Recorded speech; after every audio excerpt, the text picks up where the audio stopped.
This message is brought to you by North Ringwood Uniting Church, a God-focused, grace-filled community helping you grow. We hope you enjoy.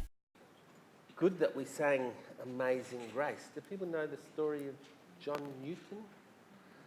Slave trader who, through a conversion experience, spoke out against slavery and spoke of the grace of God that even included him.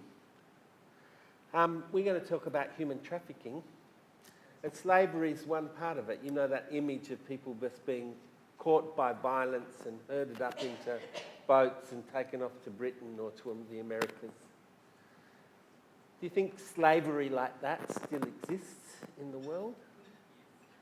Have people been seeing the pictures that have been coming out of the slave markets in Libya just over the recent weeks? Horrific, like people tied together, people stacked up like pieces of timber and being sold. With the social breakdown in Libya and so many African migrant workers in Libya, they just started to forcibly sell them as slaves. So there's slavery, and we talk about human trafficking as one form of modern day slavery. But what do you understand by human trafficking? You heard the word most likely. And I'm scared Anna's going to give us the whole rundown on the Palermo protocol or whatever. No. It's all right. Thought you might run out a legal definition. And Selling a person for a commodity. Yeah, it's like treating someone like a commodity. Any other ideas when you hear human trafficking? You think of children? Think of children being sold for what purpose? Well, sometimes sexual use. Sexual exploitation. But also for labour. Children sold for labour. Other things that come from... For adoption. Yes? Yep. Buy children.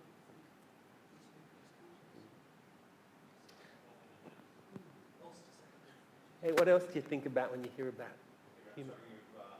Organs? Organs, yes. Yep, sale of organs. Against their will. Well, we'll get on to that. Human trafficking is really when you are coerced or deceived or through actual physical force put in a situation that you would not choose to ever be in. So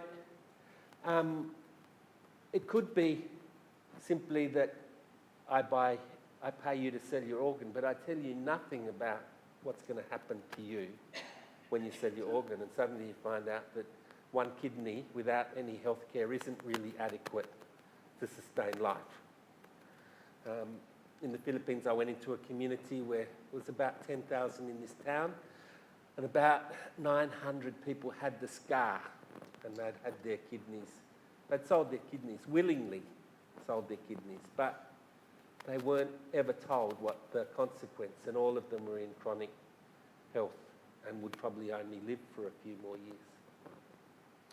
So trafficking is when people are coerced, deceived, or through physical force put into situations that they choose not to be in. And trafficking is big business, and it's big time.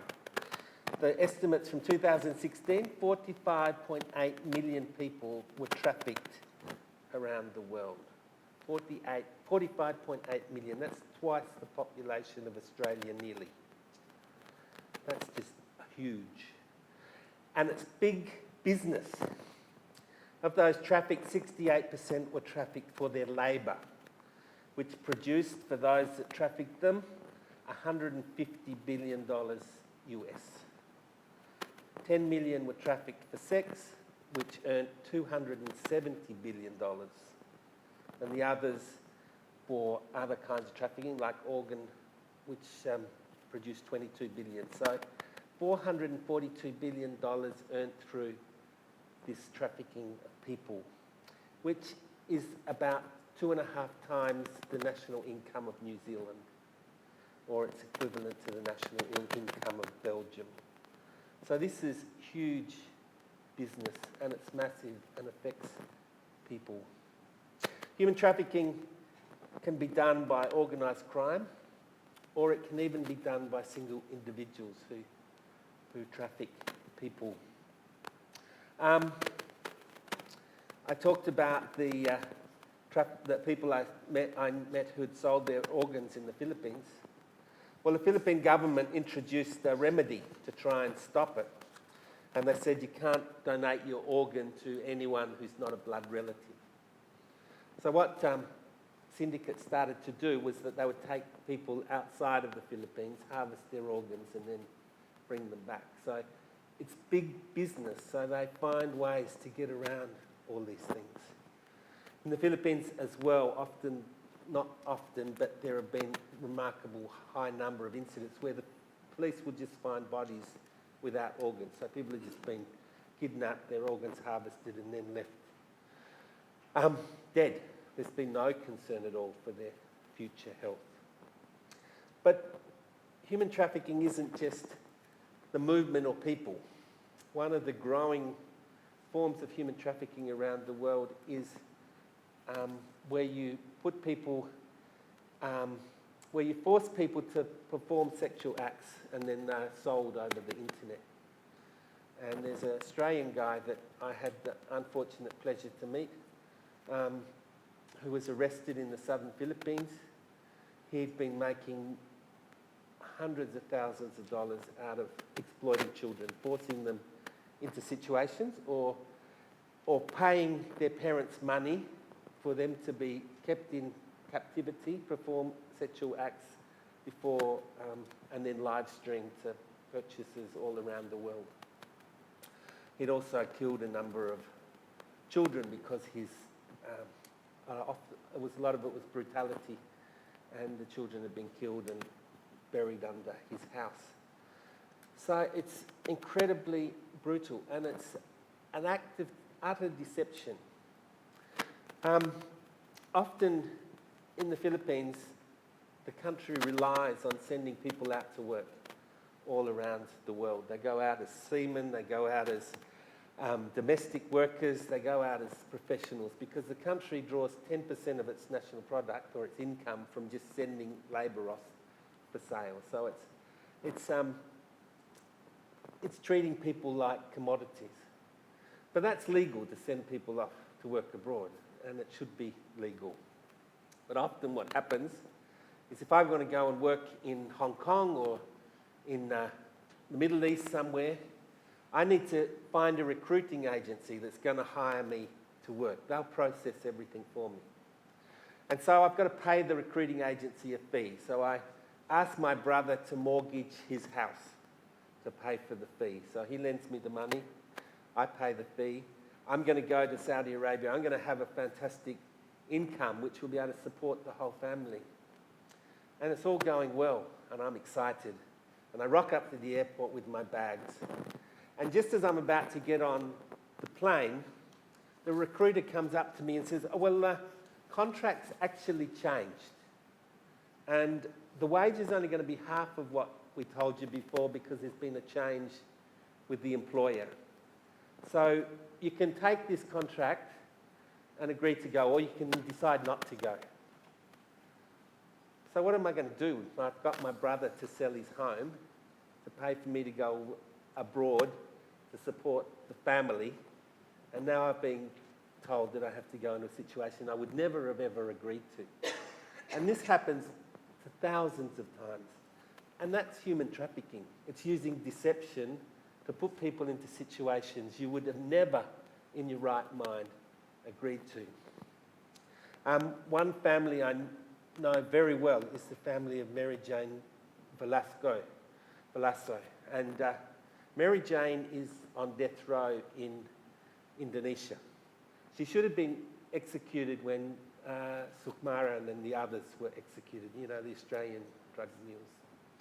But she had a reprieve at the last minute, even though, and she wasn't included in the others. She's a Filipina. And a recruiter in her village came to her house and said, "We want you to go and work in Singapore." we've got a job lined up. And this person, before they recruited her, had sort of come new to the village, but they got to know everyone. They were really friendly. Everyone thought they were good people. So, here, I'm offering you a job to go and work in Singapore. And Mary Jane got to Singapore. And when she got to Singapore, the recruiter was there to meet her. And she said, well, actually, that fell through. But there's another job you can take in Indonesia. And so I've got a ticket for you. And there's some things we need taken to Indonesia. So Mary Jane got on the plane, and then at the other end she was found with all these drugs in this package that was given to her. And she's been on death row for a long, long time. She got the reprieve because through the work of the organisation I was working with, her family, her mother, was able to convince some people to step forward as witnesses to say that she'd been deceived by a human trafficker. And when the news got to the president in Jakarta, he gave this Mary Jane a reprieve. But it's not really a reprieve, it's just a wait till the courts find out what the truth is in the Philippines and we might change our mind. But the legal processes work very, very slowly. Another woman that we worked with, we worked with the parents of these people because Mary Jane's in jail in Indonesia, and the other woman was in jail in Saudi Arabia. She went to work as a dental nurse. And just before she left, the recruiter turned up and said, oh, I've got all these uniforms that need to go for the other nurses working in Saudi. And she got picked up at the other end because they're all in the lining of the uniforms with sewing drugs and stuff. So this is human trafficking, deception. A number of young women came to our attention of the organisation I was working with. They wanted to go, they knew what they were getting into. They were young women who were going away to be sex workers in Malaysia. And they'd been told what the working conditions. They'd work in a club. They'd be able to earn money. They'd be free to wherever they wanted to go. And they freely agreed to go and do it. When they got to Malaysia, they were kept in a room which had double barred doors on it like a prison, were never able to leave unless they were escorted, and they were forced to do things, even as sex workers, they would never have ever agreed to. So that's human trafficking. It's using deception force to get people into situations they would never agree to. So it can be, most people are trafficked for their labour. As we said before, 31 million people trafficked for their labour. But in terms of trade, labour trafficking doesn't pay much. You get about $4,000 for each human that you traffic into labour exploitation a year. But there's only 10 million there's 10 million, mainly women and girls, but also including boys and men who are trafficked into sexual exploitation, and that pays well. Almost 27,000 is the average you get for someone. So this is big business, and it's the big business aspect is able to seep in to the justice system, into the policing system, into the immigration system. Like none of this human trafficking, especially across borders, can ever happen if it wasn't that immigration officers, police, military or political figures weren't complicit. So all through this corruption. The people that trafficked Mary Jane were involved with an African syndicate. And we were giving protection to people that had come out to witness against, for Mary Jane, saying, we're witnesses, we can testify that she was. And so we housed them in our office, because in Manila we had a big accommodation centre at the back. And we had people coming who were police, trying to find out where these people were, and they weren't operating on official directives from their superiors. They were being paid by some kind of syndicate. We had a truckload of soldiers that camped for a night and a day out in front of our office. They weren't being directed by anyone. It was because someone within the military was complicit with this syndicate. And so it's scary because you get involved in very dangerous, big business.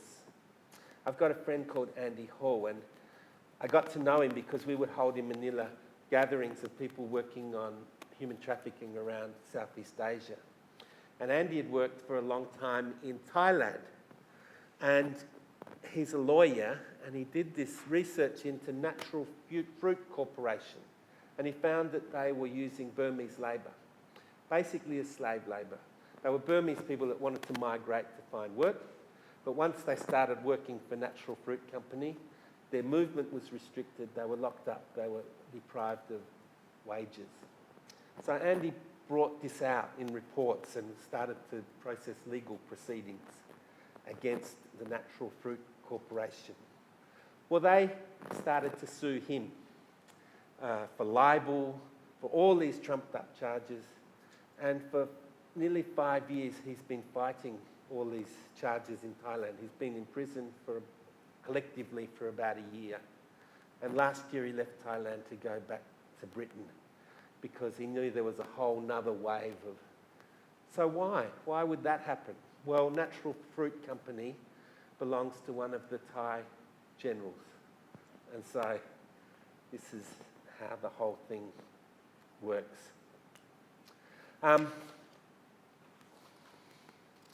So that's a little bit about human trafficking. What do you do about it? Well, what we did about it, when I was working in the Philippines, and I'm really proud of this, I was instrumental with a number of other people in setting up what they called PMAP.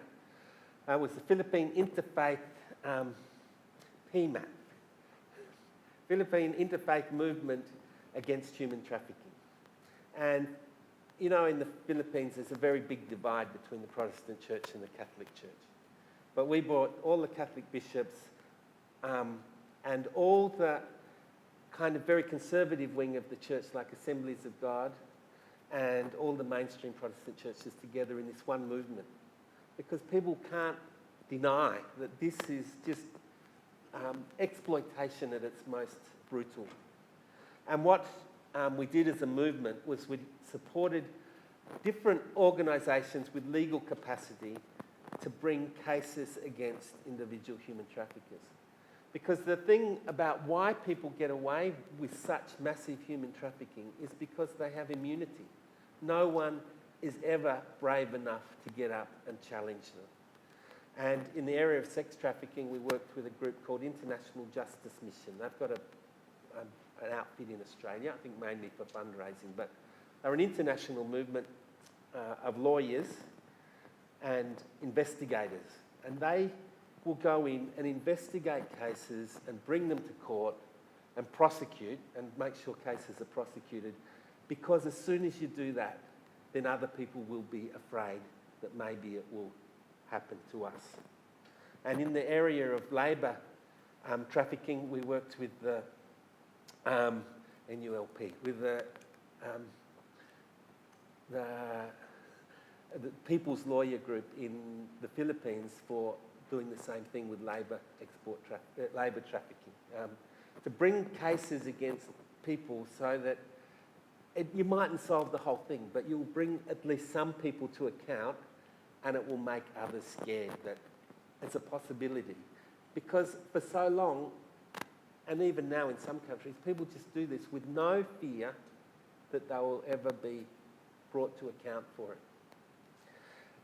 What can we do in Australia? Well, I haven't worked in this area much, but I know the Not For Sale movement and the Stop the Traffic movement. One of the things they work on is being clear about what you're buying, and they call it supply chain analysis. They try and make sure that in the chain of the products you buy, there's been no exploitation of labour. And I think that's a really good thing. I don't know a lot about it, but I hear from people that it's been very effective, because big companies before would use they would buy from suppliers who would be exploiting labour and trafficked, human trafficked labour. And now they have to think about where they're getting stuff from. So that, I think that's had a big impact.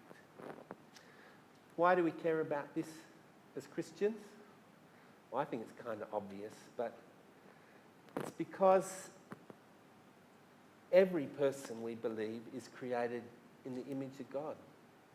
And as soon as you start to treat a person like something that isn't sacred, as soon as you start to diminish humanity, what you're doing is really scruffing up and treading and dirtying the very image of God. And so as Christians, as humans, we have a responsibility to speak out and support whatever we can to stop this massive trade. And the other reason why it really touched me so deeply was that it's an utter betrayal of human hope.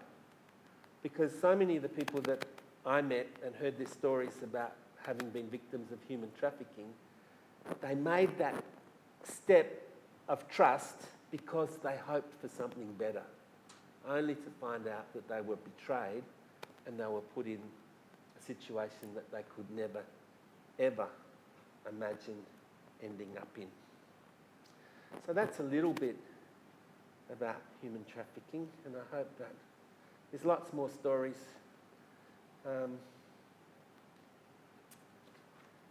But that just gives us an idea, I think, of how it's diversity. It's just an aside. One of the things, you know, in most of the area of human rights work, it's a definition of something from the point of my right is being violated. Human trafficking is a kind of different thing because the international community came up to try and define a crime. They were looking at the perpetrators rather than the rights of the victim. So human trafficking is really being taken on by a law enforcement perspective. This is because slavery, we knew what slavery was, and most countries have laws against slavery. But people started to be enslaved in such diverse ways that we'd never heard of. Who would ever think you could enslave someone through live streaming? I mean, so the international law enforcement community needed a definition that could be used to be planted in national laws and be used to try and apprehend and prevent people that were doing these things. So it has kind of a different nature. It's hard to really pin down. But the basics of it is that you're either being forced, deceived, or intimidated into a situation you never would have chosen to be in, or never even most people expected to be in. You might think Australia's free of human trafficking, but we're not, especially in the sex industry, especially with women from Thailand.